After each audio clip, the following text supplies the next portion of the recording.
Reliance by Ralph Waldo Emerson. So today discuss the summary and analysis of self-reliance.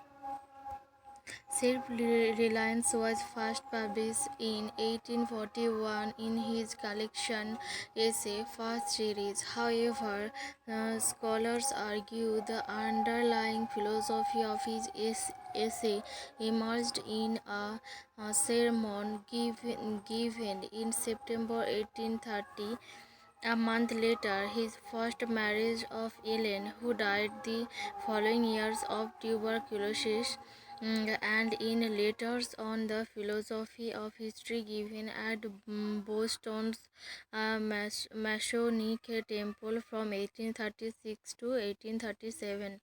The essay, for which Emerson is perhaps the most well known, contains the most thorough statement of Emerson's emphasis on the need for individuals to avoid conformity and false consistency and instead follow their own instincts and ideas. The Easy illustrates Emerson's fineness for synthesizing and translating classical philosophy, that is self-rule in Stoicism, the building of Goethe, and the revolution of Kant into accessible language, and for demonstrating its relevance to everyday life. While Emerson does not formally do so, scholars conventionally organize self-reliance into three sections: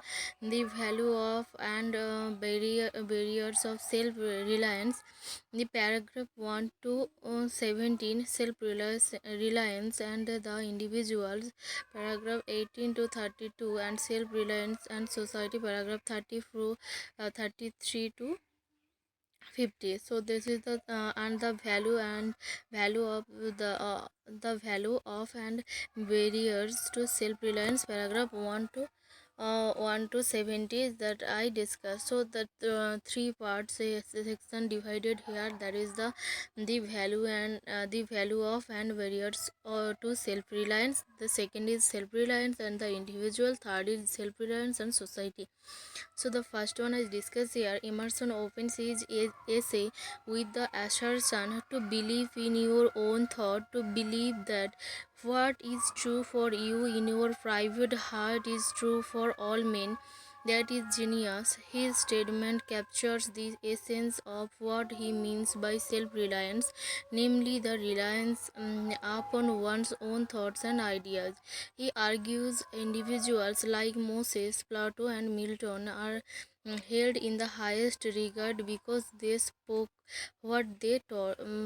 They did not rely on the words of others, books, or tradition. Unfortunately, few people today do so. Instead, he dismisses without notice his thought because it is his. If we do not listen to our own mind, someone else will say what we think and feel, and we shall be forced to take with shame our own opinion for another. Emerson thus famously consoles his reader to trust thyself. In other words, to accept one's destiny, the place the divine providence has found for you, the society of your contemporaries, the connection of events. If such evidence seems easier said than done, Emerson prompts his reader to recall the boundless of youth, their mind being whole, their eye is as yet unconquered, and when we look in their face, we are disconcerted. Infancy conforms to nobody, all conform to all, so that one baby commonly make 4 or 5 out of the adults who prattle and play to it. So God has armed youth and poverty and manhood no less with its own piquancy and charm, and made it inevitable and gracious, and its claim not be put by if it will stand by itself. The difficulties of trusting our own mind lies in the conspiracy of society against the individual. So society valorizes conformity. As a youth, we act with independence and irresponsibility and issue verdicts based on our genuine thought. We are encumbered by thoughts about consequence or interest. However, as we grow older, society teaches us to curb our thoughts and actions, seek the approval of others, and concern ourselves with names, reputations, and customs. What some would call maturity, Emerson would call conformity. So, if we call, that we call maturity, Emerson called it conformity. To be a self reliant individual, then one must return to the neutrality of youth and be a nonconformist. For a nonconformist, no law can be scared to me but that of my nature. Good and bad are but names very readily transferable to that of these. The only right is what is after my constitution, the only wrong what is against it. Emerson does not advocate nonconformity for the sake of rebellion per se, but rather so the world may know you for who are, and so you may focus your time and efforts on reinforcing your character in your own terms. However, the valorization of conformity by society is not the only barrier of self-reliance.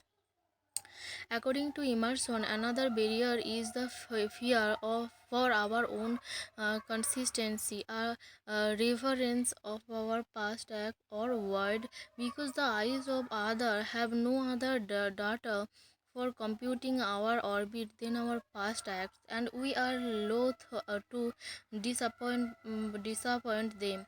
Rather than act with a false consistency to a past memory, we must always live in the present. We must become rather than simply be.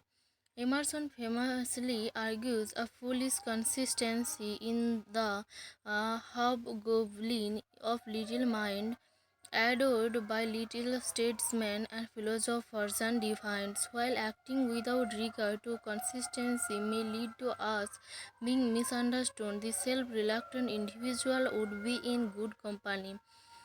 Pythagoras was misunderstood, and Socrates and Jesus and Luther and uh, Copernicus and Galileo and Newton and every pure and wise spirit that ever took place. To be to be great is to be misunderstood. Then the next section is self-reliance and the individual, paragraph 18 to 32. In this section, Emerson expounds on how individuals can achieve self-reliance. As mentioned earlier, to live reliantly with genuine thought and action, one must trust thyself. In other words, one must trust in the nature and power of our inherent capacity for independence, what Emerson called spontaneity or instinct, the essence of genius, of virtue, and of life. This spontaneity or instinct is grounded in our intuition or our inner knowledge rather than tuitions. The the second hand knowledge we learn from others. In turn, Emerson believed our institute intuition. Our intuition emerges from the relationship between our soul and the divine spirit, that is God. That to trust thyself mean to also trust in God. There is thyself is yourself. Okay, to do so is more difficult than it soundless. It is far easier to follow the footprints of others, to live according to some know or accustomed accustomed way. A self reliant life shall be wholly strange and new. It shall exclude example and experience. You take the way from man, not to men. As such, one must live as courageously as a rose. Man is timid and apologetic. He is no longer upright. He dare not say, "I think I am," but instead quotes some saint or sage. He is ashamed before the blade of grass or the blowing rose. These roses under my window makes no reference to former roses or to better ones. They are for what they are. They exist with God today. There is no time to them. There is simply the rose. It is perfect in every moment of its existence, but man postpones or remembers. He does not live in the present, but with a reverted eyes lament the past, or handles heedless of the riches that surrounds him, stands on tiptoe to foresee the future. He cannot be happy and strong until he too lives with nature in the present. Above time to live the present with nature and God. One must not worry about the past or future, compare oneself to others, or rely on our words and thoughts, not one's own. So, the there the author want to say that um, the god like a nature of the rose that represent the today is today, not the past or the lament of the past, because always men lament for their past. They don't think about the present, what happening in today. In the third section, self-reliance and society, paragraph 33 to 50, here the third section, the author are described in the concluding paragraphs of self-reliance. Emerson argues self-reliance must be applied to all aspects of life and illustrates how much an application would benefit society. It is easy to see that a greater self-reliance must work a revolution in all the office and relations of men, in their religion, in their education, in their pursuits, their modes of living, their association, in their property, in their speculative views. In regard to religion, Emerson believes a lack of self-reliance has led praise to become a disease of the will and creates a disease of the intellect.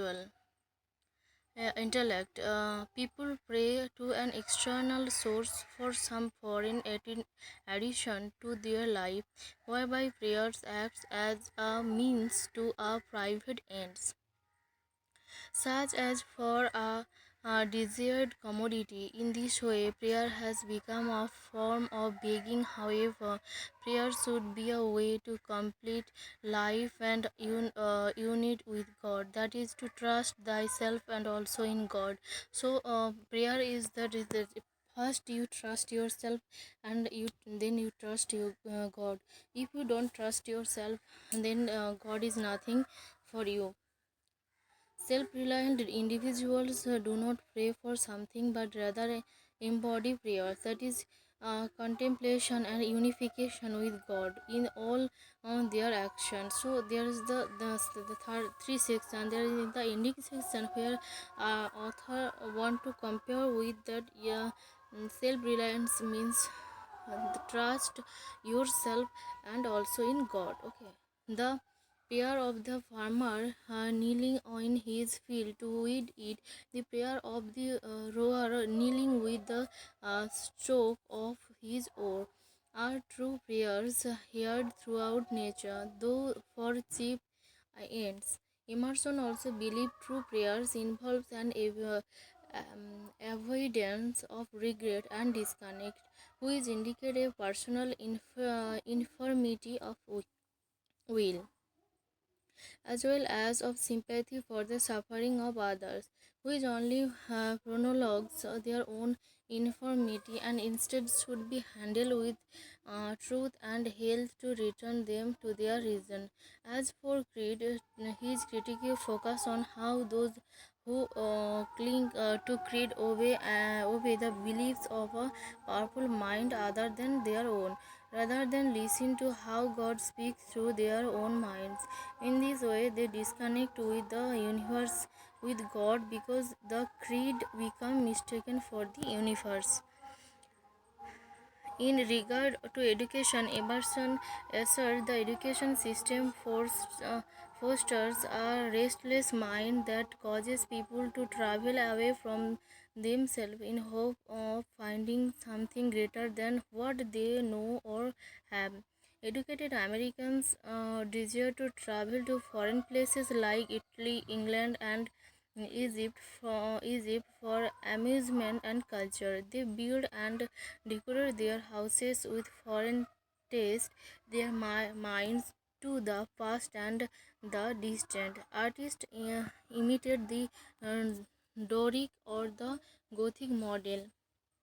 Yet Emerson reminds us they who made England, Italy, and Greece venerable in the imagination do so by sticking fast where they are, like an axis of the earth. One should not yearn for or imitate that what is foreign to oneself. For your own gift, you can present every moment that the cultivation force of a whole life's cultivation, but of the adapted talent of another, you have only a extreme portions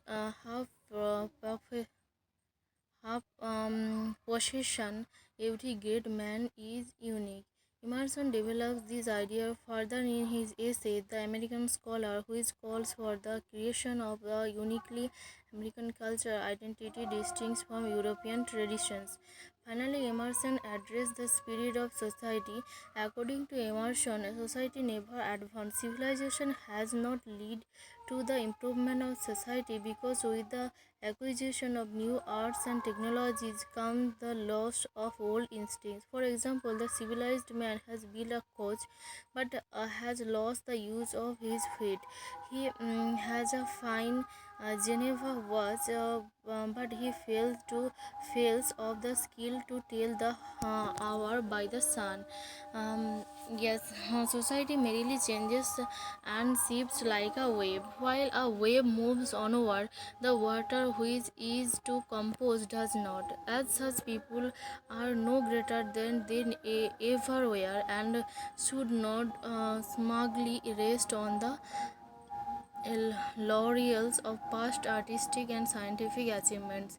They must instead actively work to achieve self-reliance, which entails a return to oneself and